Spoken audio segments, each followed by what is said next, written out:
Hi, and good morning, everyone. I am Jessica Walker, the president of the Manhattan Chamber of Commerce. Um, and today is a really important conversation that we're very excited to have. Very long and coming, as you can imagine. As everybody knows, a lot of small businesses are struggling right now as a result of the COVID-19 crisis. And so one of the big things that we hear a lot about is the issue of rent. And so that's what today's discussion is about. We don't just want to talk to each other, though. We really want to explore some solutions today and also share information about where people can get help, what resources are available, some best practices, things that have worked for some people. And hopefully this will be a very, very productive conversation. So thank you for joining us. Let me just show you quickly what you can expect from our agenda here today. We're going to do, obviously I'm doing the welcome and background. I'm going to talk a little bit about what's happening with small businesses at the moment in New York City. And then we want to get into a discussion with people who are actually out there living it and doing it in terms of small business owners, a lawyer who has been helping a lot of small businesses deal with some of these issues, and one of the city's best advocates who has some terrific research to share with us. So we're going to get into that discussion. We're also going to hear from the commissioner of the New York City Department of Small Business Services. They certainly have a lot of resources and I'm sure he can speak to what he's seeing out there. We're going to hear from somebody on the real estate side who's going to talk about what's happening with lease negotiations. Obviously, there is some small businesses have been successful in renegotiating their lease. So he's going to tell us about what he's seen and also maybe some best practices that you could emulate.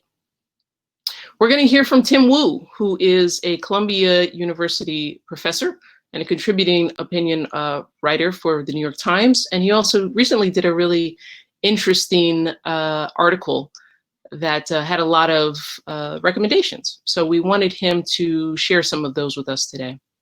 And then we're going to hear from a lot of elected officials who have put forward some very interesting legislative proposals. We want to explore those and see how they might be beneficial and what we can do to support them. And then finally, the big question, is federal help coming soon? Obviously, that is a big funding piece. The city and the state both have funding issues at the moment.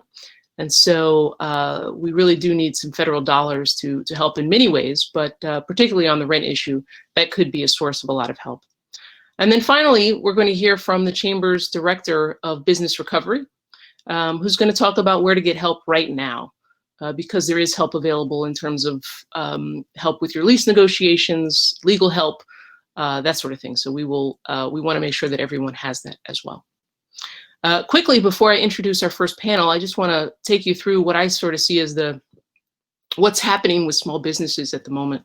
And I have to say it's a really tough environment. So I'm usually a very optimistic person, but I think it's really important right now to talk about where we are.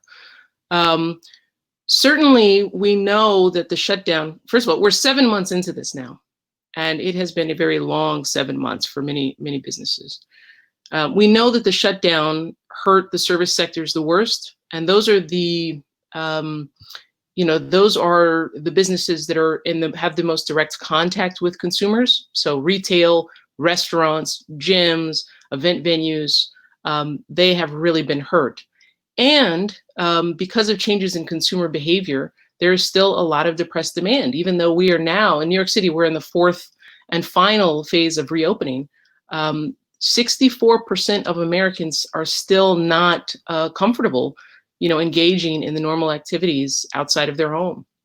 So that just shows that this is still very much affecting our economy. The third point is that we know that there has been some help provided. We can sort of talk about this a little bit today. Certainly, everybody knows there was an initial stimulus package that did help some small businesses called the PPP. Closer to home, Governor Cuomo did enact an eviction moratorium for both residential and commercial tenants, and both of those currently have been extended through the end of the year. The City Council has acted in ways to protect small business owners. Sometimes there's a personal liability provision in leases that really exposes a lot of small businesses to to a lot of risks, and so that has been suspended for many. And then a whole host of other things the City Council has explored, including expanded outdoor dining, which I'm sure Andrew can talk a little bit about. But the thing that I think is most pressing is this fourth one, which is that the crisis is likely to continue for another year or more, which is very sobering and hard to even say. But all health indications, they're talking about a vaccine, which hopefully will be on the market soon. But even with that, it's not going to be widely available probably before the summer, maybe early fall. There's going to be a roll up and a ramp up there. And so, it's not inconceivable that we will still be wearing masks into 2022. And so all of this has, plays a role on what's happening with our small businesses. So I apologize for this early morning wake-up call, but it really is important for us to talk about where we are. And that's why I now want to bring in our panelists who are on the ground and are really going to talk about what they're seeing and where we are and what we can do to address this, because certainly rent is one of those things that is a huge factor for a lot of small businesses. So let's see here. We have 4 terrific people. We've got Natasha Amit, who is the owner of Whisk, who is just a terrific advocate, and I'm sure she'll have some terrific things to say today. Deborah Gusoff is the founder of Gusoff LLC, a woman-owned law firm, and she has been helping us in many ways to try to provide a lot of help to many of our small business members and friends. Andrew Ridgie is the executive director of the New York City Hospitality Alliance. He has been doing tremendous advocacy on behalf of restaurants and hotels and bars who are really hurting right now. And Bob Schwartz, who is the owner of Veneslo Hidorthic Enterprises. I hope I got that right, Bob. He's also a board member of the Chamber, and his business is, I want to say, 110 years old. 111, okay. And so he wasn't there, of course, for the whole time, but he has been the owner for many, many years, and he can speak to what he's seen over the years through many crises here in the city and how this current crisis compares. So I want to open everybody's mic up.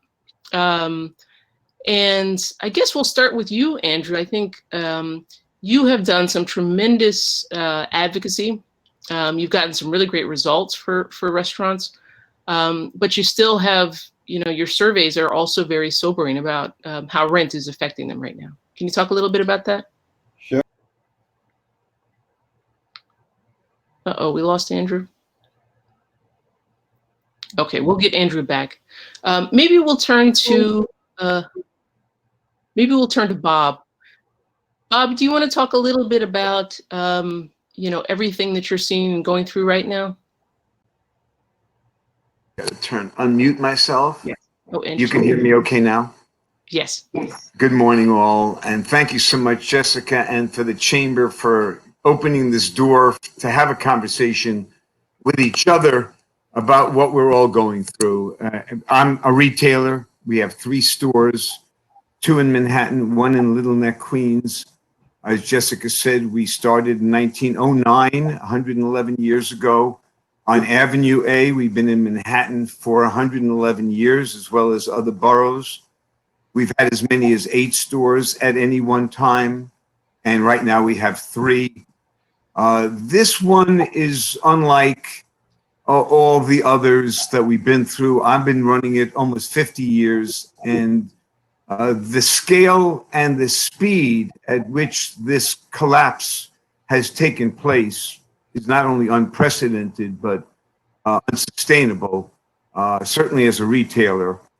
Some of the key things that I want to cover, and let me give you a quick pitch. Come on, if your feet hurt, you want comfortable shoes, we're still in business for a moment longer. We hope a lot more than that. Please come in. We're at Park and 32nd. We're at 3rd Avenue and 75th Street, and we're in Little Neck. So we need your support. We need shop local, shop small. But to turn to the business conversation, I'd like to start with cash flow. Everything starts and ends with cash flow management. If you can't pay your bills, you're out of business. And as a small business owner, you know that the banks are not going to be there when you need them. They're only going to be there when you don't need them. And I had a $200,000 line of credit that I had not used because I was holding on to it for dear life. The bank froze it. So now I don't have that 200,000. So if you've got lines of credit, put them in your account, take them out of your bank's account, because the hard lesson after all these years is, you turn your back, it's gone. So cash flow, number one, certainly if we've reduced our revenue, in our case, our revenue has gone down about 70% since we reopened. As we all know, that's not sustainable. Rent is a percentage of revenue in your calculations. In my calculation, it was 10%. It's now closer to 50% for the year 2020. You can't pay payroll, you can't pay business expenses and pay rent. So you must stop paying rent. But you have no choice. And you have to go to your landlords and work your ways out or in or revise. In my case, I had 4 stores 6 months ago. I'm now down to 3. I'm sure I'll be down to 2 by the end of the year. And I'll probably be down to 1 by early 2021.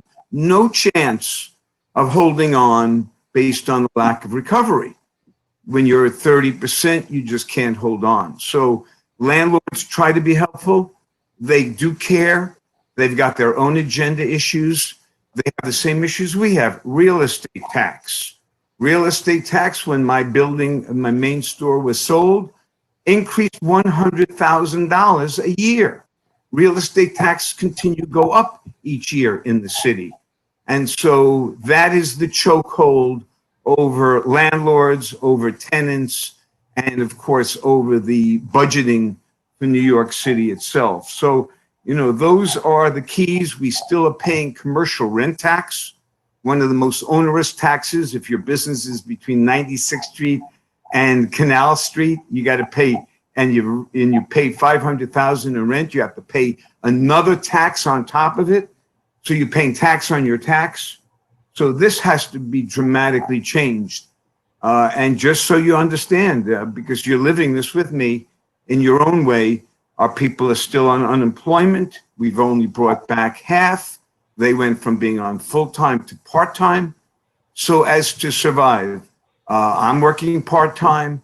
The family, every member of the family is working part-time, all of us, to try to hold on until a second round of financing comes so we can start to catch up, and until there's the government. New York City and New York State leaders have to get in mass transit. They have to get on the subway. They have to get on the buses. They have to lead everyone back to Manhattan.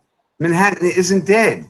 Manhattan retailers and restaurants give best practices. We're regulated to the eyeballs. And so we do best practices every day just to be legal and to operate. So you can come into the restaurants, come back to the stores. We've had no incidences since we're back in June. Please come on back. That's all I got to say. Thank you, Bob. Thank you. Okay, we have Andrew back.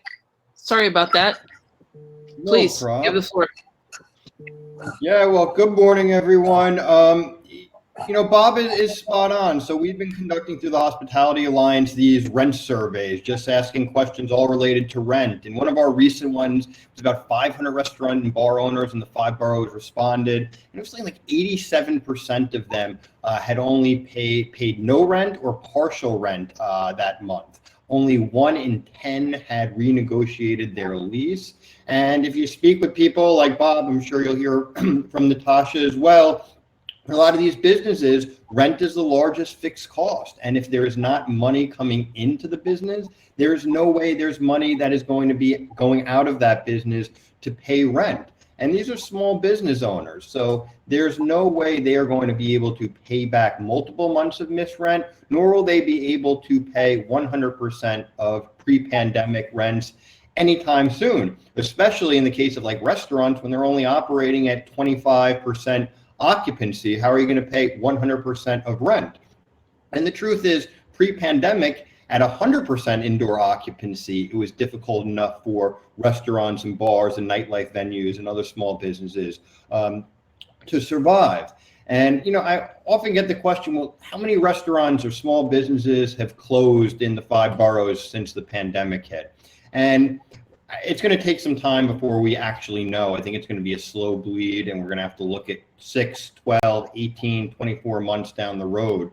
But I think the most important point is not right now how many places have closed, is the fact that the places that remain open are remaining open artificially. And the reason I say that, Jessica, is because what you pointed out earlier, the state and the governor just extended the moratorium on evictions until January. The city has the law in effect that suspends enforcement of personal liability guarantees. Restaurants and other small businesses, at least some of them, receive money through the Paycheck Protection Program or other types of loans, which have all artificially propped them up.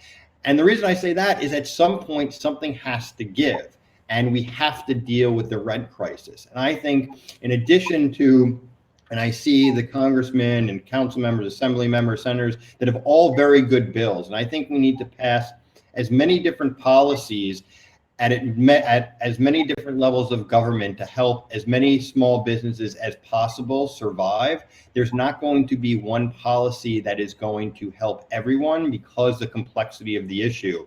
Small landlords, big landlords, investor-owned properties, and all these different complexities. So I really think what we need is for the government, particularly the federal government, to bring the banks, the landlords, the tenants, to the table and have a conversation about how we are going to address this. Otherwise, when we have to start lifting some of these policies that are keeping places open artificially, you really could see defaults throughout the system. Then what happens? What happens to the eviction courts? What happens to the fabric of our communities?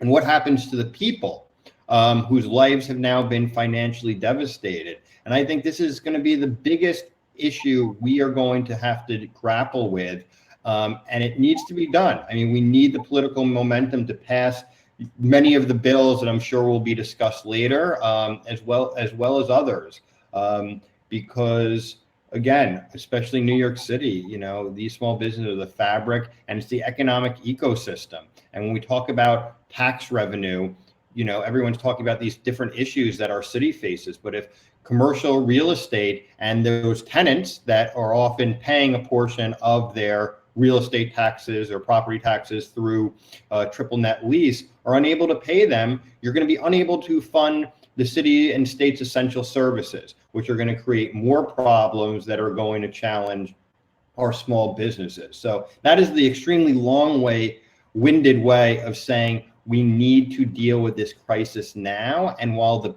policies that have been put in place so far are extremely, extremely important, we need to start thinking big picture of how we are going to address the commercial real estate crisis before and as it continues to get bigger and bigger and more out of control. And I think some of the bills that will be discussed today will help, but we really need an intervention from the federal government. And I hope that can happen before there are defaults throughout the system and the banks basically go to the federal government again and say, we need to do something, we need a bailout, because we're not bailing out restaurants and small businesses. They did nothing wrong in this scenario. They have been mandated by government to stay shut, to introduce and implement all these safety protocols, and they have done a phenomenal job. So now we need that same government to step up and support us while we reopen and while we continue our long road and journey to recovery. Hear, hear. Natasha, would love to hear your thoughts. Thank you so much, Jessica, for inviting in the voices of small business owners like myself. As Jessica said, I own Whisk, which is a kitchenware retail business. We are brick and mortar and we're online. So here's my starting place for today's conversation. Through October 3rd, the number of New York City residents receiving unemployment benefits was about 1.3 million, or 1/3 of the city's total workforce. How many of these individuals used to work for a small business? I don't know, but I can assume it's a lot. So when we talk about any number of small businesses that have closed, it doesn't do justice to the number of individuals affected, the numbers facing food insecurity, the numbers facing mental health worries, the lost payroll and sales taxes our state and city need, and the lost joy in our community when yet another for rent sign goes up. So that's the context within which I plan my advocacy around how to address the current rent crisis we're in. And I want to make 4 points around rent advocacy. First, regardless of what we'll hear about how to work with our landlord and how to negotiate our rent, there is an urgent need to deal with commercial rents here and now on a much bigger structural level. And Andrew just talked to that. Later this morning, Senator Hoylman, Assemblymember Epstein will be sharing their bill for shared rent relief. This bill actually came out of their conversations with small business owners and activists who formed Save Our Storefronts, SOS. I now work with these amazing individuals in pushing support for this bill and other efforts to help small businesses survive. And later, I want everyone to go to saveourstorefronts.nyc to read more. If we want these businesses to survive and hang on, we need you to ask your state officials to become co-sponsors of this bill. And even more importantly, you need to tell everyone you know outside the city to do the same. But so much of why the rent issue has not been easy to deal with in this pandemic in New York City in particular is because we are talking about vast sums of money. We know this. So this is my second point. A growing lack of commercial affordability was already a worry in New York City before COVID. And now we're all wondering if rents will sufficiently drop for the long term. Some of you might know that my first whisk was on Bedford Avenue in Williamsburg, Brooklyn. After 10 very successful years in which I paid $18,500 a month in rent in my final year, a rent I could totally afford to pay thanks to loyal customers, I couldn't renew my lease because my landlord wanted a 44% increase. But my landlord could ask for that rent because in a growing number of neighborhoods like Williamsburg, some businesses have been willing to pay a relatively high rent to revenue ratio because they want to build their brand and they've had deep pockets to pull from. Just yesterday, I spoke to a broker about how rents are looking now on Bedford Avenue. He said that they're coming down, but they're still expensive at between $225 and $275 a square foot. In fact, my old whisk store was broken up into 3 spaces, and right now the landlord is seeking $9,000 for just a 460 square foot space, so it's far from affordable. And it's not just the rent. It's often the costly pass-throughs that Bob mentioned, property taxes that go far beyond normal cost to revenue ratios.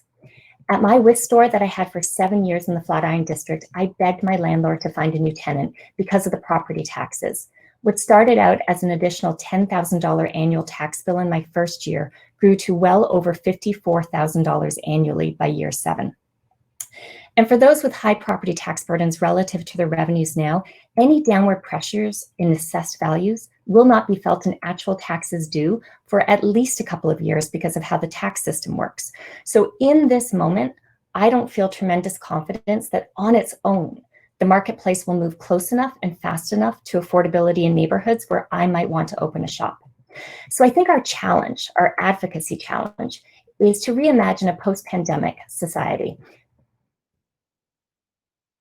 And I think when it comes to small business retail shops specifically, there has been a call to talk about how small businesses need to get online. And yes, we absolutely do. Whisk is online, and this year we've done online selling like never before.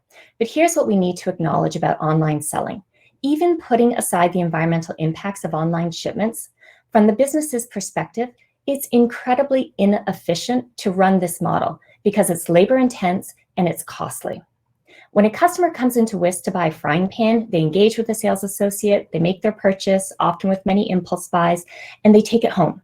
When someone orders that same pan for shipment to their home, the store's labor costs triple due to the efforts needed to pack and ship that pan. It goes up even further if the package gets lost by the carrier or suffers damage in transit. So we should recognize that for most businesses, online shipments can't efficiently replace in-store sales and cover brick and mortar rents. I think Rana S. brought up in the chat or in the questions, Amazon. She's totally right. We need to have a bigger conversation around that. So my belief is that when we talk about reimagining the New York City economy, it's got to be more bold. We need to devote energy and smarts around these kinds of conversations instead. And I'll end with this. How do we create more opportunities for commercial ownership? How do we restructure the standard lease such that pass-throughs, notably property taxes, are not shouldered so often and so significantly by the tenant? How do we maximize any opportunities for community land trusts? How do we advocate for the vacancy tax bill sitting in the state Senate? And finally, how do we use zoning and planning to bring communities into land use decisions more often and maybe create set-asides for locally owned businesses? So tough conversations, I know, but I just believe they are fully critical if we want to see a future generation of successful entrepreneurs. Thank you. Thank you, Natasha. Always so thoughtful. Thank you. Well, Deborah, so Deborah's our legal expert here who is on the ground. I know you've been helping so many people. We've referred a lot of people who need help renegotiating their lease or trying to figure out PPP, which covers some rent but is not the cure-all in that regard. So would love to know what you're seeing, and also if you have any advice for people who are still going through this right now. Absolutely. First of all, Jessica, thank you for setting this up. And Robert and Natasha, thank you for being forthright and sharing information. I've said this to Robert many times. It is so invaluable when business owners share information. We all like to give this facade that everything's going well, but so many people are suffering. And without really understanding why and getting to the bottom of it, we really can't help each other. So being forthright is really important at this juncture. Now, of course, I can't give out legal advice, but I can give you my observations and let you know what I'm seeing on the ground here. And what I'm seeing is that things are getting worse. When I first started out assisting with the Manhattan Chamber, I was able to assist people by telling them to get ahead of the issue, to get their financials together, to do their projections, and to reach out to their landlords to start the negotiation process. And we had some success. We had people who were able to get rent rebates, reductions in rent, these extension programs where the rent goes down, but they extend out to the future. And there was some success with that. But what I'm seeing now is more aggressive tactics on the part of the landlords. And of course, as Bob mentioned, landlords are in a very difficult predicament as well. They have mortgages, they have their lenders breathing down their backs. So they're doing what they need to do to show that they're being proactive about collections. And so what we've seen, notwithstanding the moratorium, we've seen a lot of actions actually being commenced in the process of people having negotiations. Suddenly they're served with papers. I've also seen, and I won't get into the legal details of this to bore people, I've also seen landlords trying to get around the moratorium and around going into civil court to enforce rights and bringing plenary actions in Supreme Court that skirt the issues that are precluding them from going forward in a landlord-tenant setting. So this is becoming a crisis for many clients. So what is my advice? My advice is really the same at this point. You must have the lines of communication open. I hear a lot of small business owners saying, I'm overwhelmed. I have my finger in a dam. So many things are happening at once. I'm trying to hold this together. And I understand that that's difficult, but you do need to reach out and you need to demonstrate what you can do. Simply calling and saying, I can't pay, is not going to lead to a productive conversation. But calling and saying, I can't pay now, but I have some work coming in 2 months and I'm going to be able to resume payment, is going to be a more effective discussion. So meet with your attorneys, meet with your accounting professionals, go over your numbers, know your numbers. I know so many business owners, and I've said this over and over again at all of the webinars we've given at the Manhattan Chamber, that business owners don't have their numbers in front of them. They don't have their financial statements. They don't have their tax returns. And many of them were blindsided when they couldn't apply fast enough for federal funding. Have your information together. Always have it at hand. Learn that lesson now. And when you speak to your landlord, have the facts, have the financial information, explain what the future looks like. And if in those instances where there is just nothing to be done, a lot of people, what I'm observing is they're just getting all of their things out of their spaces, they're turning over the keys, and again, without being able to give you legal advice, that at least precludes, or it will affect the fact that the landlord doesn't need to go in and evict you. So you surrender the premises, you give them your keys, and you take everything out, and you hope for the best.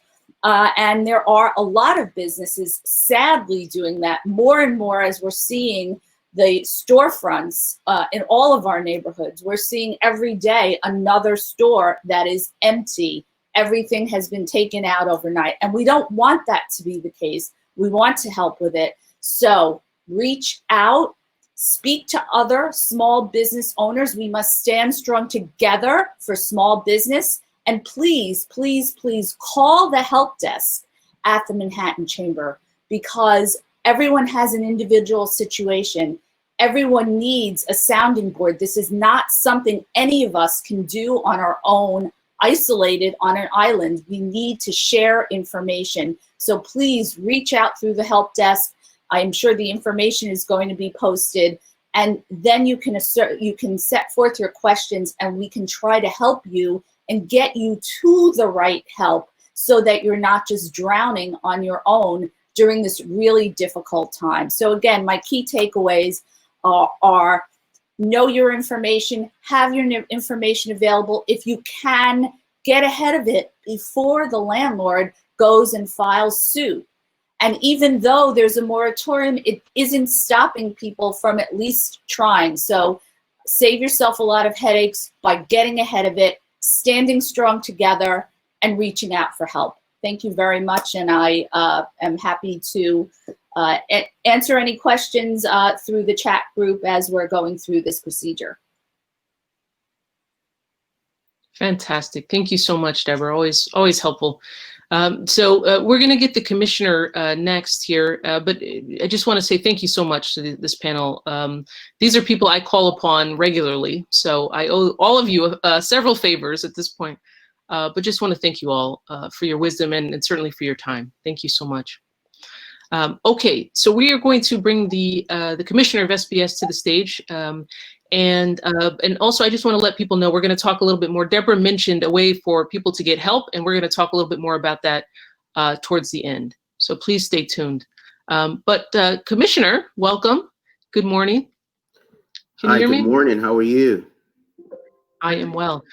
We would love to hear an update of. I mean, I know you're working on so many things, but obviously the rent issue is really huge right now. So we'd love to hear what you're seeing and what's going on.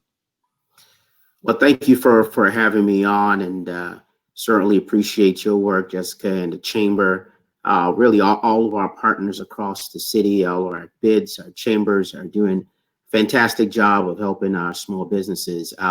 Look, we know the pandemic has financially devastated business owners across all industries.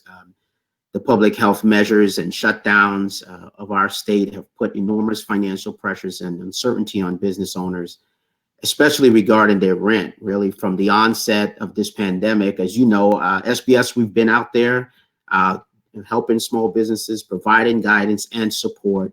We continue to provide the necessary PPE equipment for small businesses. We have a hotline for our small businesses, and if you're a small business out there, you haven't called our hotline as yet, we've already had 43,000 calls, and we've helped all those businesses with a myriad of issues that they're faced with. That number, I just want to say it and then I'll continue, but it's 888-SBS-4-NYC, 888-SBS-4-NYC. Serves people in 200 languages. Call it, get the support that you need.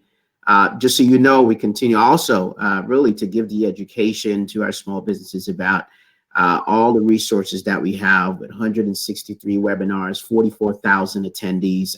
Look, we're doing everything we can including connecting our small businesses, over 4,000 of them, to $78 million in state, local, and federal and philanthropic funding. But the rent issue remains the number one issue, I believe, we're hearing on our hotlines, on the calls that we're having on these Zooms and webinars as I walk the corridors. It continued to be a struggle for commercial rent. To protect commercial rent, as mentioned, we heard today already the governor extended the moratorium on commercial rent and residential eviction through January 1st, 2021.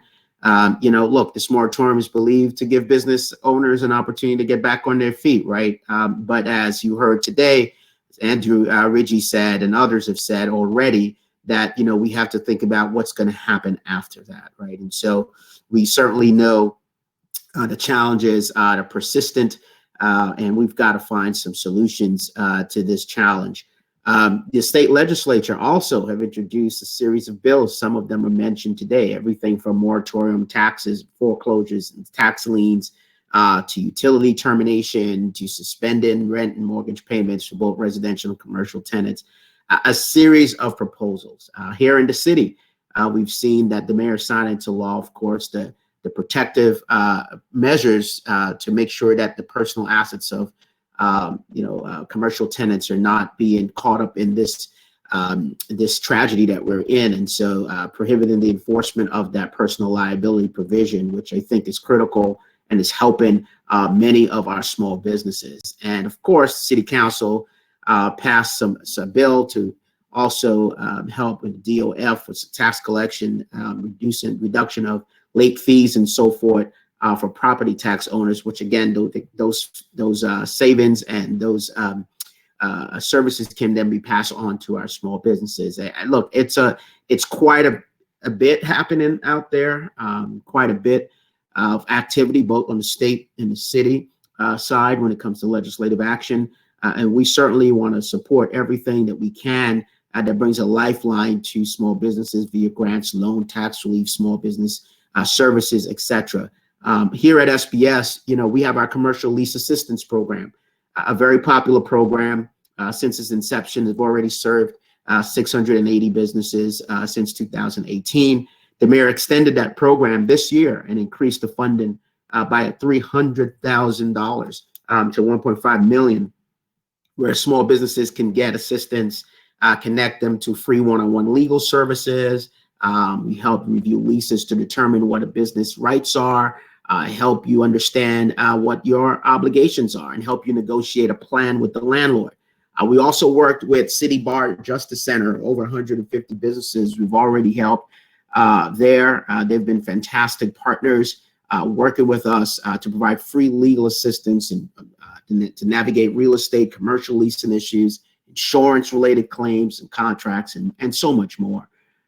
Recently we've also partnered. We understand that, look, the city and the state are at a real tight situation when it comes to financing, as you know, and so we're finding our private sector partners as well. We just partnered with LIST to provide $10,000 in minority small businesses that may close due to COVID. That's a program LIST has launched. We're helping them to connect to actual grantees. We're connecting them to our business solution centers, and we're partnering, getting the word out and making sure that all the businesses who are eligible can actually be supported by these particular resources. And so, look, the challenge here, though, is just conclude here. Look, we really need financial assistance from the federal government. I think at the end of the day, when you think about this need, it's such a vast need. It's a need that it's hitting to the core of one who's managing your overhead costs and trying to make sure that, particularly in the city, as you know, our rents are higher. The challenge we had with the PPP program, where it was a limited amount of dollars that could be spent on overhead costs, which was good for the rest of the country, but did not work for New York City. We also understood that certain communities were not getting what they've asked for in the PPP loans. We understand that access was a challenge there too. So when you think about that, was the one big program that everyone can participate in, but limited access, not really configured for small businesses. You had businesses with 500 employees also competing against business with 5 employees. That was a challenge in that program. So we really fought and pushed real hard on the federal government side to make sure that community development financial institutions, or CDFIs, were part of the mix. And we saw that $50 billion was allocated. And from that, we saw that the loan size went from, very large, $180,000 or so, down to about 50 or 60,000. That means it was getting to the smallest of businesses because we had the right folks in there. Look, the Senate minority leader Chuck Schumer and fellow Democratic senators also introduced the HEROES Small Business Lifeline Act this past Tuesday. It's very important, bringing $370 billion in relief to small businesses. We need that to pass. The Small Business Lifeline Act also includes direct appropriations to such initiatives as the Minority Business Development Agency, loan forgiveness simplifications, which is critical right now, and the Restaurants Act. I know Andrew was on here. Look, we need that passed. The Restaurant Act, is such a vast number of restaurants who hire a significant number of individuals in our city. We have our open restaurants program, over 10,400 businesses participating, but we need more. Restaurants need more assistance in the Restaurant Act. We need to pass that.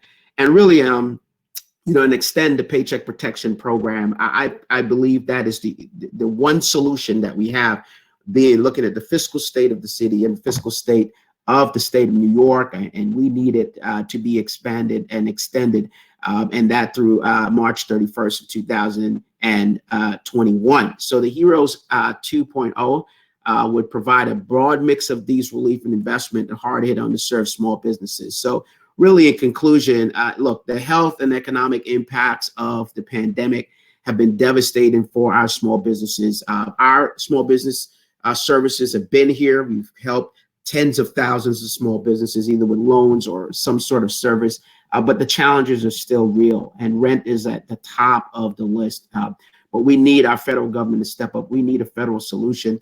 And locally, we will continue to work with our local elected officials, our state elected officials, on common sense reforms, things that we need to do to make sure that New York City is the place for small business. We have the largest small business program in the country, 240,000 small businesses in our programs, and we want to make sure that we assist them in any way that we can. So before I conclude, I just want everybody to know you can reach us at 888-SBS-4NYC. Any kind of assistance you need, our commercial lease assistance program, free legal assistance, financial assistance, whatever you may need, please reach out to us, and we'll be happy to support you in your endeavor in coming back and again getting our businesses up and running and thriving again.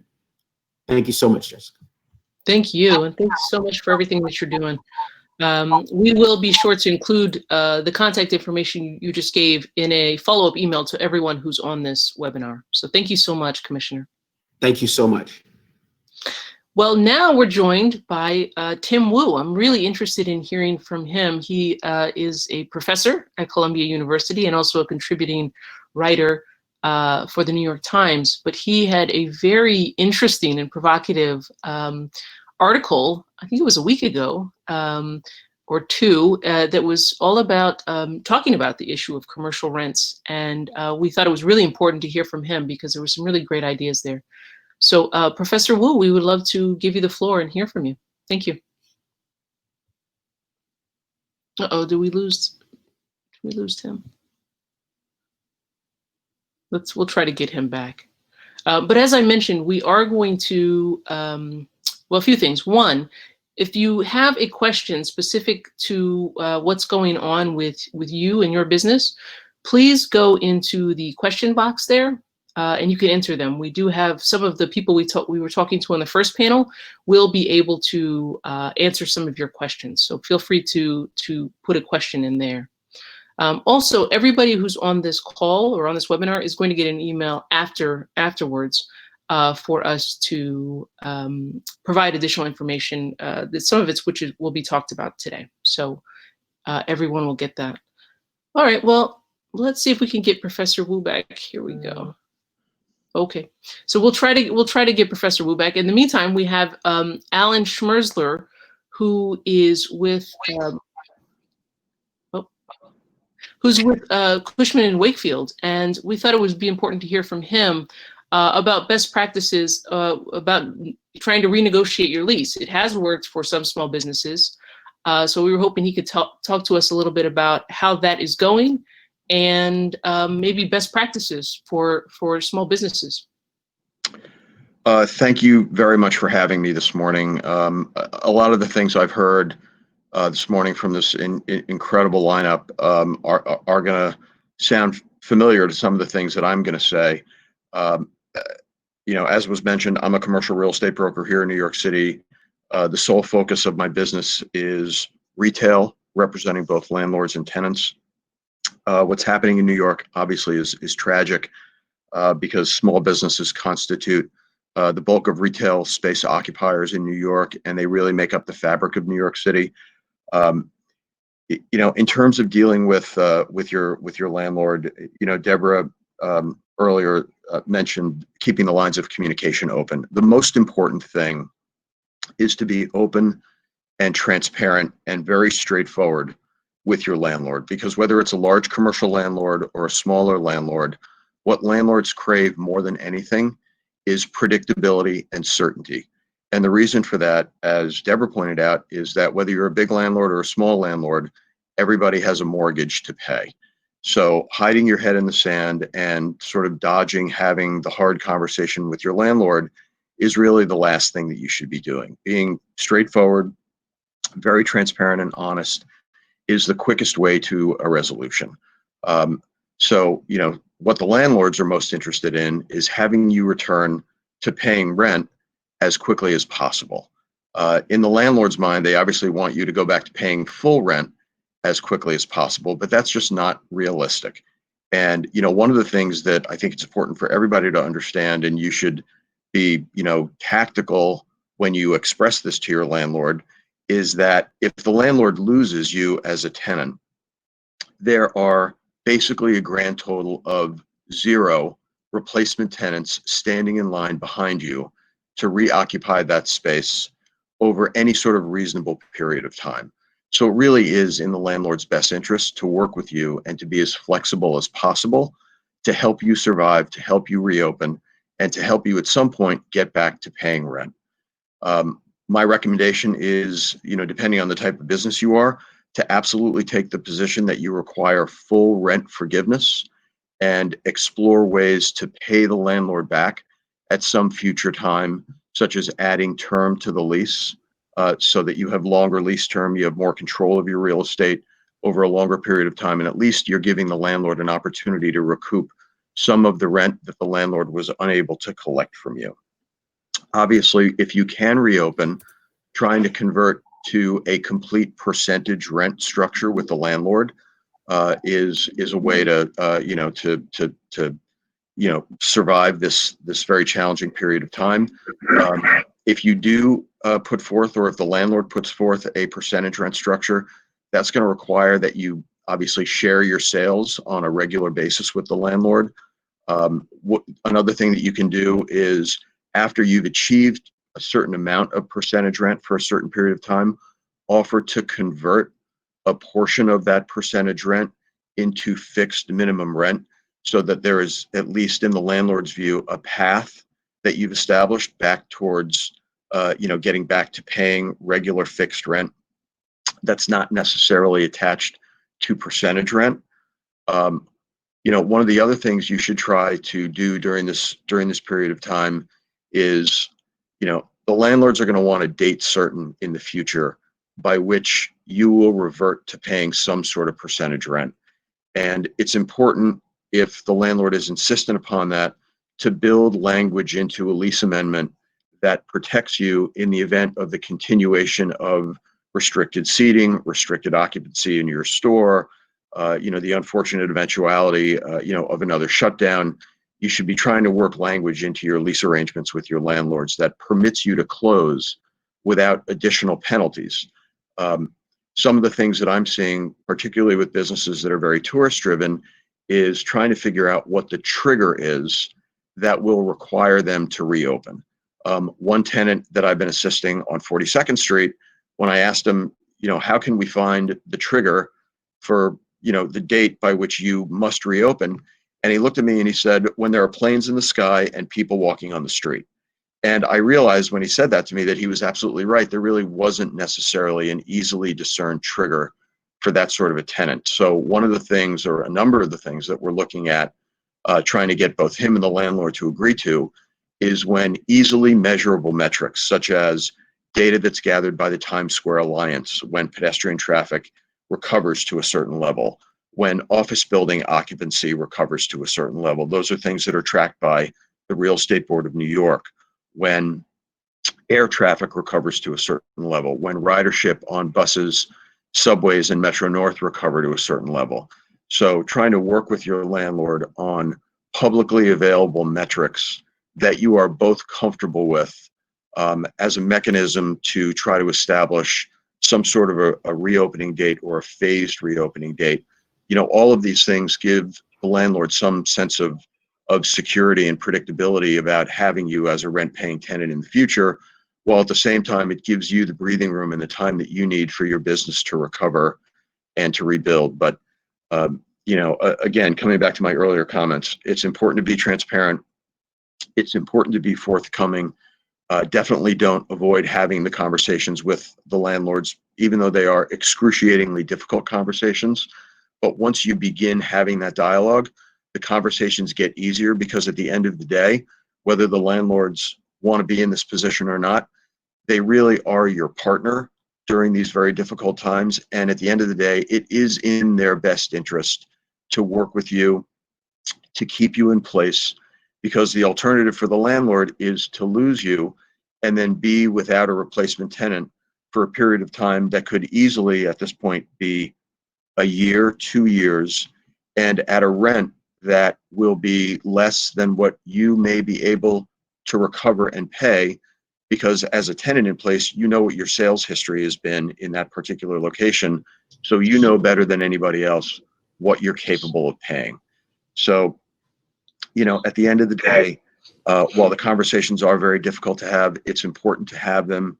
It's important to be creative. It's important to remind your landlords, that there isn't a line out the door of replacement tenants waiting to rent your store. And you're more than willing to work with the landlord, but the landlord has to be willing to work with you. And, other than that, it's really just chipping away at the problem until a solution is arrived at. Thank you, Alan. Like I said, we have heard some good news that some small businesses have been successful in renegotiating their lease. So thank you so much, Alan. Okay, we have Tim back, and there we go. Okay, so Tim, people are already here with. Thank you for joining us. People are already asking about some of the things I know you're going to address. So I will just give you the floor. Thank you. Sure, thank you.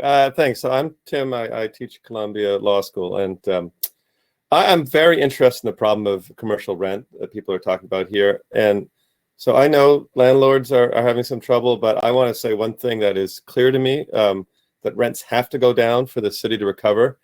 And I also view there to be an endemic problem with the stickiness of rents, which is to say, I think one of the major public policy challenges we have is the facts that rents stay high even when the economic conditions don't support it. I think it's kind of a market failure problem. You can compare it to something like oil prices or interest rates, which are both low because the economy is operating low, but rents in New York City have a tendency to be, the term we use is sticky. So they stay high even though conditions don't merit it. And I think unless we manage to get a handle on this, and I'm going to talk about some of the measures I think that would help with this, I think this city's recovery could be hampered for a very long time. So, my bottom line is I think the market will eventually get there, but I think we can do things both at the city level and the state level to speed it up. So let me start with the mystery. So why do rents stay high even if the economy won't support high rents? Why are there things held vacant? What sense does it make if a space wants to rent for $20,000, but the market is only, the real market price is $10,000 more. Why would they lose the $10,000 a month? So I've been looking at this question for a long time. It was a problem pre-COVID. I think it's gotten even worse now or more obvious. And here are like 4 of the reasons. There's no one, but I think there's 4 reasons that that make this happen. And I'd be interested if anyone else knows other ones. I'm always trying to learn this out. So one of the most straightforward is that some landlords are just hold out. You know, they know that leases are long, 10-year leases. So they're very anxious about accepting something at $5,000 when they think around the corner, a bank is going to save them, or I don't know, a pharmacy, and they'll get that $20,000. And, there's some ways in which some of that math sometimes makes sense. It made a lot of sense when rents were going up and up. So they didn't want to get caught locked in a lower situation. But I think there's a lot more. That's sort of the most classic reason. I think there's a lot of other reasons. So one has to do with the lenders, and here the landlords are to some degrees, I don't know if victims would be the right word, but they're trapped a little bit. Many mortgages have rent covenants, minimum rent covenants put in them. So they are under obligation to keep a rent at a minimum, and will be technically in default if they break that minimum that they're supposed to keep it at. So that's one reason you might see a lot of landlords do things informally, do some kind of concession. They're trying to avoid defaulting on their mortgage. A thing that compounds that problem is the fact that many of these mortgages are securitized. Some of them are so they're mortgage-backed securities, commercial mortgage-backed securities in this area. Actually, it's a little bit like the last financial crisis. So when these are securitized loans, it's very hard to change these terms, even if they're inefficient. You need a consensus of the investors with all these tranches. It's very rigid. It's a problem with the finance system. And I'm going to talk about maybe how you can break that. Related to this, and more generally, is the fact that many building property values are estimated or priced using the estimated rents. And so to accept or agree that, in fact, the rent is much lower than they thought would realize a loss in property value. Some people, just for their pride reasons, don't want to do that. They think they have a $10 million building. They don't want to somehow have to recognize that it's a $5 million building. Maybe that triggers something down the line for them. So sometimes it's just, in other words, they're not being cut on rent because someone down the line feels that, well, that turns a $10 million building into a $5 million building, or a $100 million building into a $50 million building or something. So I'm losing $50 million. That's the way of thinking about it. So I don't care about the $5,000, $10,000 a month. So, those are all very serious problems. Finally, we have the questions of taxes. Now, you can't deduct what you hoped were the income, if you're the landlord. It's not like you can say, well, this is supposed to rent for $20,000. I'm getting zero, so I'm losing $20,000. But you can deduct other losses. If you're still paying property taxes, if you have other expenses. So if you're a landlord, you have a lot of money, you have a lot of other streams of income. Losses, have their own value to you, and so that's another factor in here. It's also possible, though, would take investigation. It is possible that our president is not the only person who is creative with their accounting when it comes to tax purposes among the landlord and developer community. So those are what I see as the reasons. I think it's a bundle of reasons that keep rents high. And what should we do about it? Well, one of the things I should mention at the top, I think Brad is going to talk about this soon, is the idea of a vacancy tax of some kind. There's different variations on it, and Brad might have better ideas. Brad Hoylman is my senator, actually, and speaking next, I believe. Various ideas to punish someone for keeping a space empty. Now, it sounds a little harsh to punish people during a hard time, but we need to move this incentive to rent, and also an incentive not to get rid of a tenant, knowing that you're going to be paying more if you do that. And that's the idea of that. I think it makes people think twice, or the idea is to make people think twice before they clear out a tenant.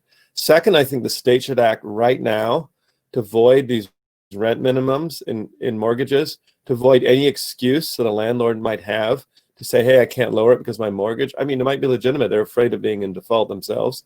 Those terms are holding back the economy. And even if they're mortgage-backed securities, they need to be voided. We can't have mortgage-backed securities throw us into another never-ending recession. And third, I would think we should have a task force whose announced job is going to be auditing tax deductions by landlords to see whether there is ways, and a specialized audit team. Now, that also might sound a little harsh in hard times, but on the other hand, it sends a signal. People might say, well, yeah, maybe I don't want to be found out about whatever. Maybe I am deducting my imagined loss on rent, but I've gotten away with it. Maybe time to rent this property out. So those are three things I think we could do. I think this is one of the key issues facing the economy of New York. I'm terrified. New York is not a ghost town right now. I think all things considered, we're doing our best. I think the spirit of the city is to be creative. The sidewalk restaurants are a great example. We can do this, but we got to fight this commercial rent problem. It is a stuck problem, and I think New York can come up with a solution and avoid becoming the ghost town that some people say we are. All right, that's my talk. Thank you so much. Really, really thoughtful. Really appreciate it. Thank you, Tim. Okay, so now, as Professor Wu alluded to, we are going to talk about one of the bills today that's on the agenda, and we have Assemblyman Harvey Epstein. Hi. And also Brad Hoylman is going to join us as well to talk about this particular bill. So we'll see if he can jump on as well. But why don't we let you start, Assemblyman, to sort of just talk about what this bill is. Oh, here we go. There he is. Hi there, Senator Hoylman. Hi. Good morning. So I'll give you both of you the floor to talk about what this bill is and where it is and how people can be helpful in maybe trying to support it. Well, I don't know between Brad and I who's going to go, but I'll just Go ahead. want to thank you, Jessica, for including us here and having a part of this really important conversation. And on the bill, I don't know, Brad, you're my senator, so I'll defer to you. No, I think the idea was that you were going first, so that's fine with me. Okay. So we all know the crisis going on. 76,000 to 100,000 businesses may never reopen. We know that how important our small businesses are for our city and how few businesses that even got a PPP loan. And so, especially in our borough of Manhattan. And so it's really important, especially some of our Black, Latino business owners who are just, have not been eligible for that. So the mayor and the governor has been focusing on the eviction moratorium, helping out small businesses, but we need really a comprehensive plan. And that's what Senator Hoylman and I are talking about. The biggest struggle we hear from every business is that they can't afford to pay their rent. That is the number one story. And that is the number one problem. So what do we want to do? We want to focus on those businesses. So we're looking at the small businesses, the businesses that have 25 or fewer employees, businesses that are lost substantial amount of their revenue, 50% or more, and they have a problem paying the rent. We know in July and August, upwards of 70% of commercial storefronts couldn't afford to pay their rent. So hopefully with federal dollars, our initial plan is with federal dollars to get $500 million of federal money brought into New York State and put aside for small businesses. The plan will be that the commercial business themselves will pay up to 1/3 of their rent, 30%, depending on what their revenue is. If they've had less revenue flow, they'll pay less. The government will come in and pay a portion of it, and the landlord will end up waiving 20% of their overall rent cost. So we're saying everyone's going to have to tighten their belt a bit, and the government will need to step in and support it. And we're going to go back to March, and we're going to go forward, ensuring that it lasts throughout the pandemic and 6 months after. The idea is we want people to get on their feet, and we want people to help people. And if your revenue is going up and you're doing better, then you're paying more portion of your rent. But if you're struggling like local theaters are every day, who still can't open, we want our theaters, we want our arts institutions, we want our community stores, and we need them, and we need to provide support. Government was responsible for closing all these institutions, for a good reason. We had a global pandemic and the president wasn't acting and we needed to act. But we also need to be part of the solution. We can't just say, we closed you for 6 months and now good luck paying that rent. Government needs to be a partner with our businesses and our landlords to make a difference and say, okay, we know you have an obligation. We're going to help you fulfill that obligation by putting money aside to help, and really allowing us to do it through an agency where businesses are normally used to talking to. They're filing quarterly tax reports. So they're paying whatever, taxes they have to pay, sales taxes. So we already have a mechanism where businesses are reporting to government. We're just going to make sure that that agency who is responsible will then be in place to help support paying some of that rent arrears for landlords. This has got a lot of support so far. We've been working in the Assembly and the Senate with our colleagues, and we've heard that while there's still no federal dollars, if there is federal dollars, it's something that everyone cares deeply about. And I know that, and at least in the Assembly, this is a high priority for us to ensure our small businesses. I know my partnership with Senator Hoylman is strong, and he's been a fierce advocate for this. Turn it over to you, Brad.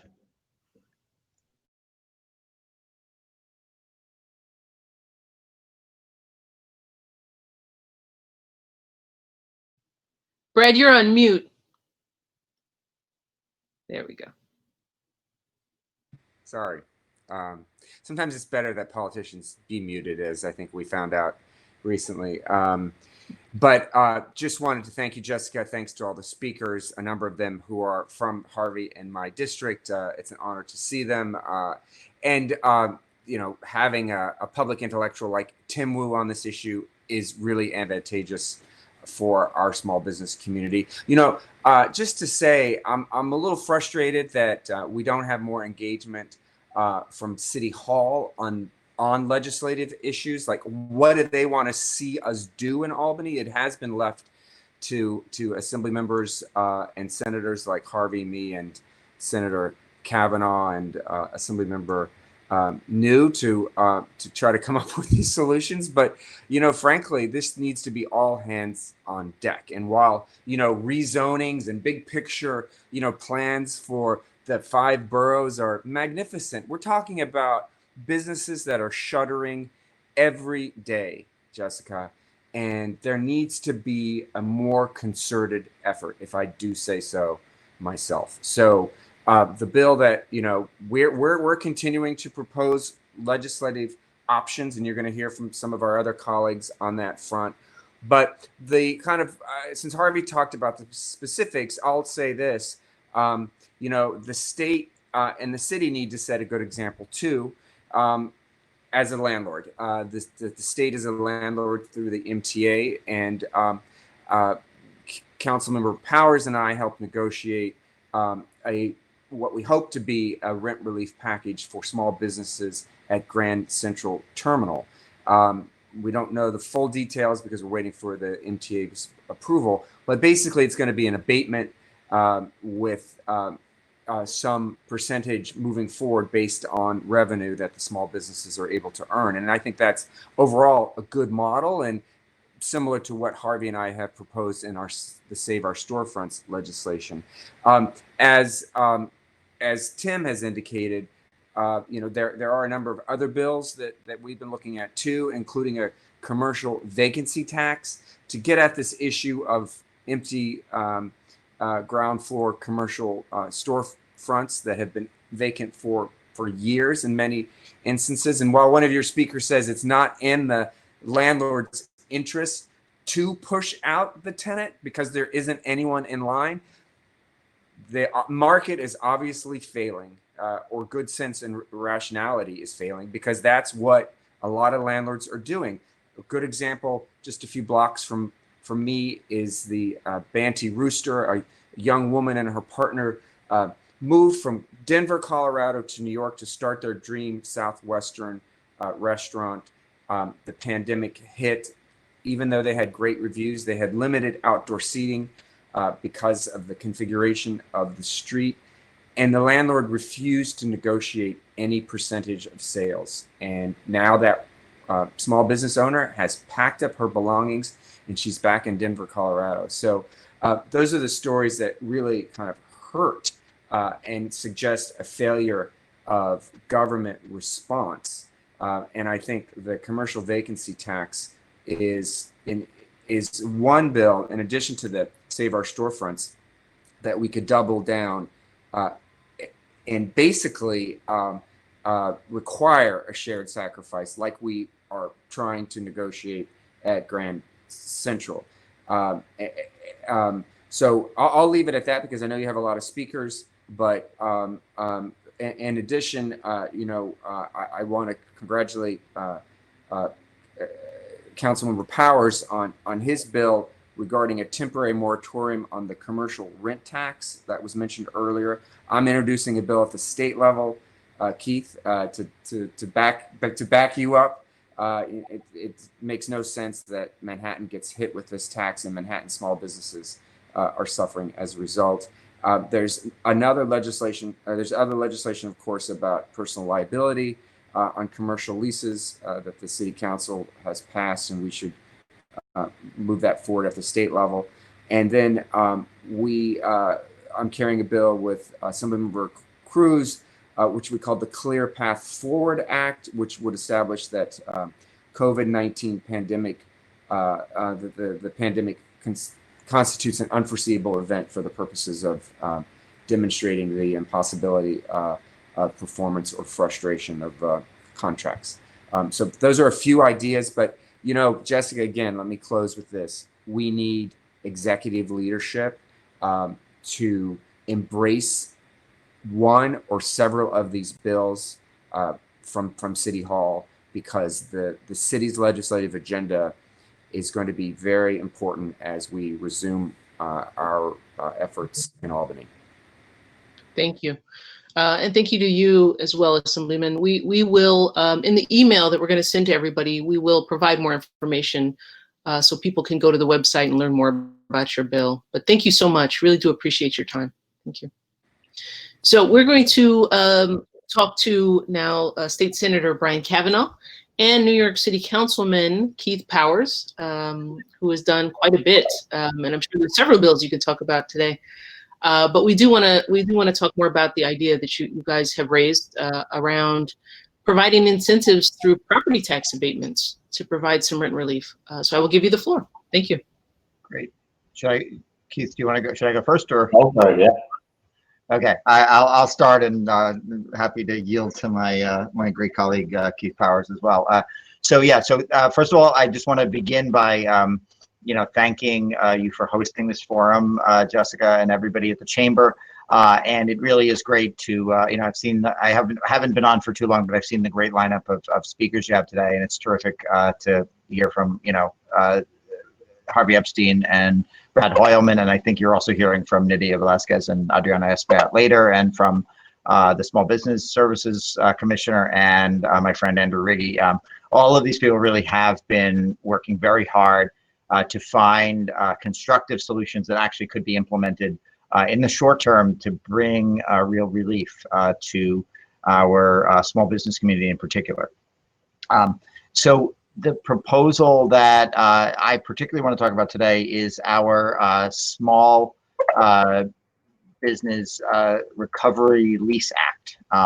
And this is a bill that is intended, as Jessica noted, to marry the fact that many people are going to have trouble paying their property taxes going forward because of changes in value of real estate and diminishment of the underlying income that sort of is the basis for the value of our commercial real estate in New York.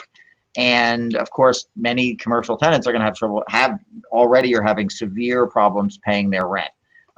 So the idea here is to provide a tax incentive to commercial landlords who will offer long-term affordable rents to small business owners and come to a mutually agreeable understanding about any past rent due that will sort of restructure any existing obligations such that the tenant begins with the confidence of both a clean slate as to their current status and some assurance of long-term affordability.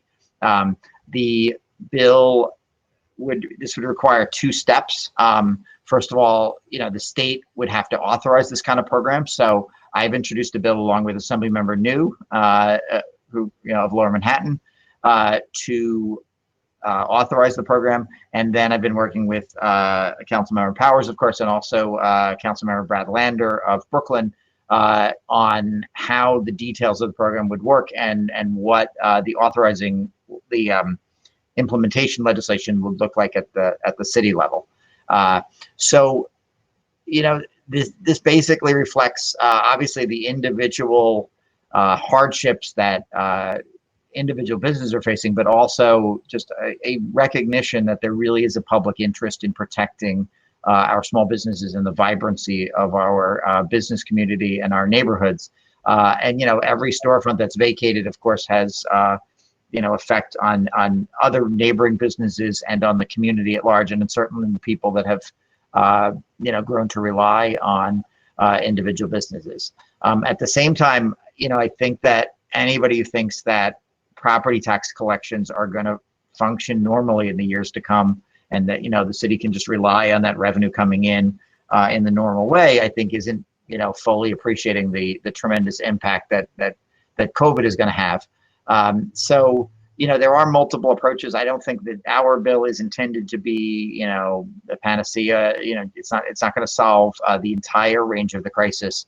But we do think that, you know, small businesses really need a lifeline, and we think this could be a very important tool for, you know, giving relief and giving it promptly. So with that, I think maybe that's a good point to turn it over to Councilmember Powers. Yeah, no, thank you. And Brian hit on a lot of it, but I will say that I think what Senator Hoylman said earlier, which is where, yeah, I think I agree. We are seeing a little bit of a lack of ideas coming from the really top. So a lot of us as legislators in either the city council or in state legislature have been really trying to put out ideas that will have broad support, provides solutions that touch different parts of this ecosystem here when it comes to property owners and renters and so forth, and to try to put forward something that won't have a tremendous cost to the city so that we can actually get something done. So the steps here would be, if we can get Albany to give us the sort of power that we need, we'll be able to provide a program where you get an affordable lease, the property owner gets a property tax abatement spread over a period of time, and we will be able to, over some period of time, be able to pay for it and incentivize it at the city level. We'll have to pass a bill at the city council to do it if we have the power and authority to. And it means that you get a affordable lease if you are not only do you get rent relief immediately, but you also get a affordable lease over a period of time. I think we're talking 10 years right now, although we've talked about adjusting that. So that you also have a period of recovery where you can make your money back. And the one thing I mentioned is, with outdoor dining here to stay, which I think I know I am, but others are happy to have as well. If you think about a restaurant, they'll now have much more capacity outside. Giving them a recovery release plus that added space and bonus gives them a real opportunity to recover from a really difficult moment, and gives us an opportunity as a city to catch up to this last year, which was unexpected, and nobody should have been expected to be able to navigate this in any smooth way. So we're trying to look for a kind of an innovative solution to be able to address a situation without putting one stakeholder at risk because of what were the sort of solution that we're proposing. So we have I think we sent a letter together from the council up to the legislature a couple weeks ago. I've had 34, I think, or so members sign on to it, which is a super majority in the council. We're hoping legislature will, when they go back, will take a look at this. Obviously, we're open to other ideas too. And then I've really been working with Mike and Councilmember Lander and my colleagues in the Speaker's office to try to be ready to do something if we are able to. But everything right now is about the fiscal crisis here, so we're trying to keep it something to be moderate so that we can actually get something done and be able to provide that relief. Yeah. Councilman, can you also talk about there have been a lot of questions around the personal liability suspension. I know you had a hand in that, so could you just give? Yeah, sure. So one of the bills that we passed and that we just extended was to basically put on pause the personal liability provision that's in many of the commercial leases here in the city, so that the bill went in. It was actually Councilman Rivera put this bill in somewhat midway through the pandemic, because we started to hear from folks that were potentially having their personal assets at stake here when it comes to not being able to pay their rent. I started to hear from restaurants and bars and other businesses all over the city, Queens, Brooklyn, other places in my district, about that because they were really concerned about their own well-being. And some of them had a couple months rent paid, put great and stored up, but didn't know what the next few months would have in store. And also, I think this was pre-outdoor dining, so for a lot of like restaurants, for instance, they didn't know how they were going to make any money at that point in time, and what they were making from takeout and delivery was just a fraction of it. So we put in a bill, and we just extended a law. We put a new law, and then we extended it to basically suspend the personal liability provisions during the pandemic and some period after. Of course, we don't really know how long this is going to go. Everything's uncertain, but that gives people a little bit more stability and certainty, and then hopefully some ability as they open up to be able to catch up a little bit on paid rent. But this was unexpected. It's not a business thing. It's not a thing here where it's a business just wasn't working, was failing. This was an unexpected event, and we did not want to put people at risk here. There is a lawsuit on that that's I think still open on it, but I'm confident we'll succeed, and it will give people a little more breathing room. Thank you. Well, thank you to both of you for the work you're doing. I know this is not easy stuff, but I really do appreciate all the time and thought you're putting into all of this. No, thank you. Thanks for having me. So we are now going to try to bring Congressman Espaillat to the stage. Obviously, as you heard, a lot of these great ideas, are reliant on the city getting additional funding from the federal government. So we want to see, where things are, and if if some of that money will be flowing soon. And just a reminder for anybody who joined late, we are going to send everyone on this webinar an email after the event. It will have a link to this webinar. So in case you missed anything and you want to go back, you will be able to do that. And also you will be able to, you'll also be able to learn about more of some of these bills that we've been talking about in case you want to explore them further or maybe, give your support to them. Okay, so it looks like the congressman is having a few issues. So we're going to see if we can work that out. In the meantime, I want to see if we can bring bring Natalie, who is our director of business recovery at the chamber, to the stage. Good morning. Good morning. Can you see me? Yes. Okay, so Natalie, are you 2 weeks in, maybe 3 weeks? Yeah, a little over 2 weeks. It's fantastic. So Natalie is doing a great job. Again, her title is the Director of Business Recovery. And she's going to talk a little bit about what that means, because we are actively out there trying to help as many small businesses as possible. And I hope she'll share some resources that are available to you right now. Yes. So I don't know if you guys have heard, but on September 30th, the New York City Small Business Resource Network launched. The network was launched in response to the crisis facing many of the city's small businesses.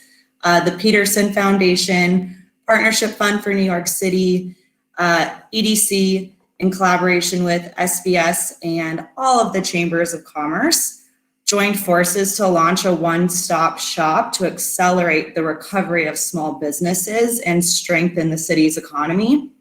I currently am overseeing the team of specialists for the Small Business Resource Network. Every chamber of commerce has a team of specialists assisting businesses with one-on-one assistance to a variety of free resources. Specialists can help you get connected to resources with technology needs, legal advice. If you have questions about your lease, let's say, and you want pro bono legal services, we can connect you to those. Marketing, loans and grants, so many resources. And if you're interested in these free resources, you can apply, or you could go to our website, which is nyccsb.org. nycsmallbusinessresourcenetwork.org. I'll repeat that. It's nycsmallbusinessresourcenetwork.org. And in the email that you will get after this event, you'll have all the information about the Small Business Resource Network. And I encourage all small businesses in every borough of New York City to look into this. It's a great opportunity and will provide resources that fit your needs. And Fantastic. I think that's it. Thank you. Thank you so much, Natalie. So we, again, we will send out information about how you can get in touch with this new resource. Everything is completely free. It's open to every small business throughout the city, actually. So, so it's a great resource. Okay, the man of the hour. Hello, Congressman. How are you, Jessica? Thank you for having me. I am well. So I don't want to put you on the spot, but everybody, has just been talking about how important the federal government is to so much of this, and so that's why we know you were working very hard and trying to get some of those dollars out for us here. But we wanted to sort of hear the update of what's happening and how we can be helpful. Well, you're right. I don't think that New York City, New York State, or the nation could really recover from all of this without having the federal government as an equal partner in this endeavor. And so it is critical that we step in. Now, 4 months ago, we passed the HEROES Act, over 4 months ago, which had some very important provisions that will address the recovery. First and foremost, I think that state and local government, funding for state and local government is critical, because no matter how much money we get from the federal government, if the city is bankrupt, if the state is in a huge deficit, they will cut very important programs that will impact the quality of life of all of us.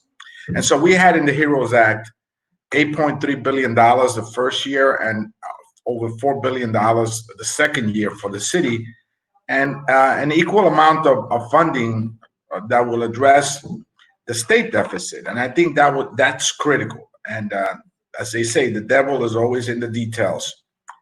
But with regards to small businesses, right, we also have in the HEROES Act another round of PPPs, right? Now, I've always been an advocate of grants. I think that a business that's shouldering a huge loss of revenue and great challenges with regards to the pandemic. I visited a restaurant just 2 days ago in Harlem, which is probably one of the most successful ones, but they were working on a 30% revenue loss. They had to pay $15,000 for their outdoor dining area that they built. And now they're going to have to buy heaters and the likes, and they're going to have partitions inside and PPEs, hand sanitizers and plexiglass dividers. So this is very expensive stuff. And really, we shouldn't have to saddle small businesses with all this red tape and bureaucracy. We should give them, we bailed out, we bailed out Detroit, we bailed out Wall Street, we're now bailed out the airline industry. Why not bail out Main Street? So I believe very strongly in grants. And we have put $120 billion for grants in the HEROES Act, and another $240 billion for PPPs, with a concentration on businesses with less than 200 employees and who have lost 25% of the revenue. And that's most of the businesses, I would say. We also have a $50 billion employee retention tax credit in the HEROES Act. Okay, so this is all important stuff. In addition to that, if you look at particular businesses like restaurants, right?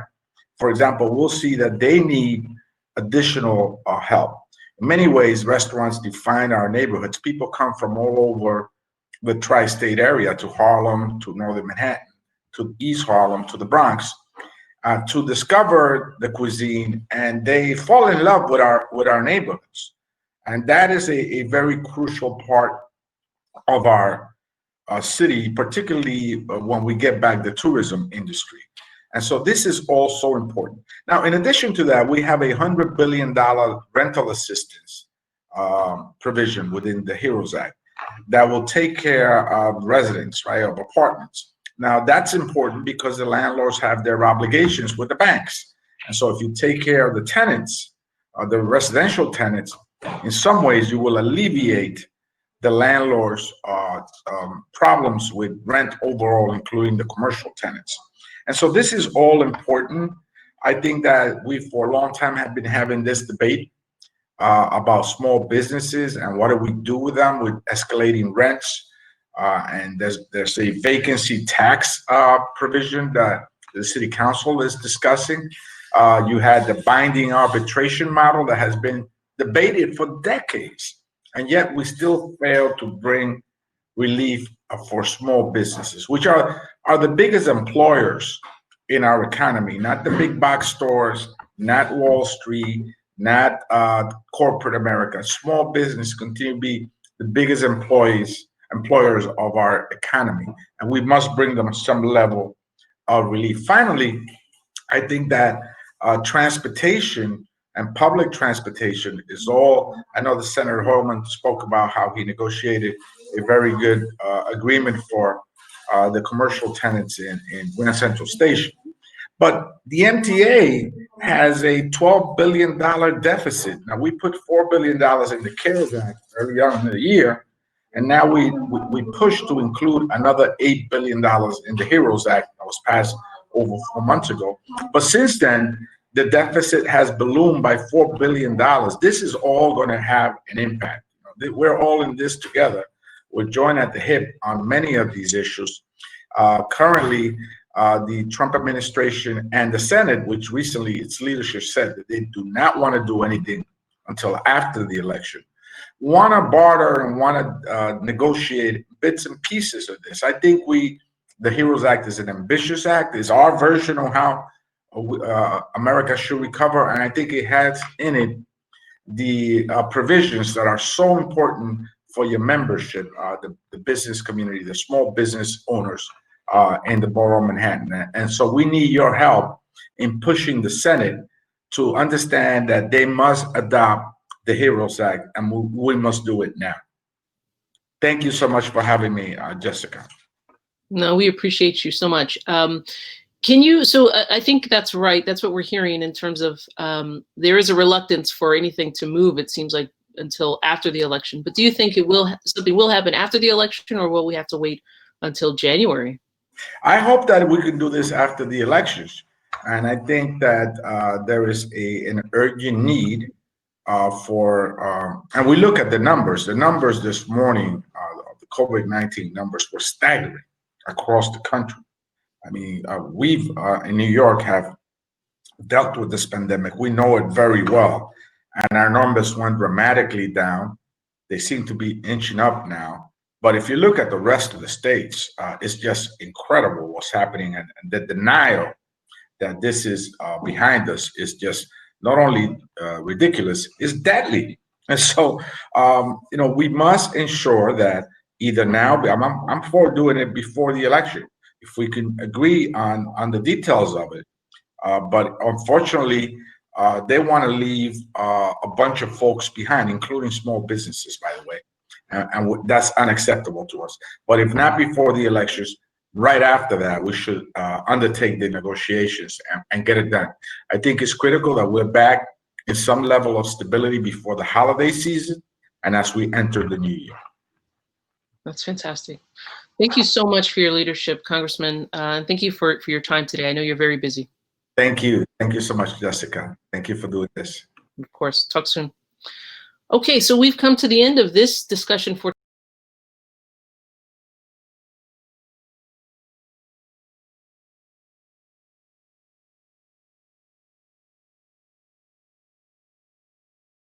Okay, sorry about that. So we've reached the end of today's discussion, but obviously this is going to continue for some time. So please stay in touch with us. As I mentioned, everybody on the call is going to get an email from us with a lot of information about what was discussed today. And our chamber is going to continue to advocate on this issue for a long time. So please stay in touch with us. And if you do need help please contact us. Again, we'll provide that information in the email that you'll get, but I'll just tell you now, the best way to get started is to email us at helpdesk@manhattancc.org. All right, everyone, thank you for joining us, and we will be in touch. Have a good day.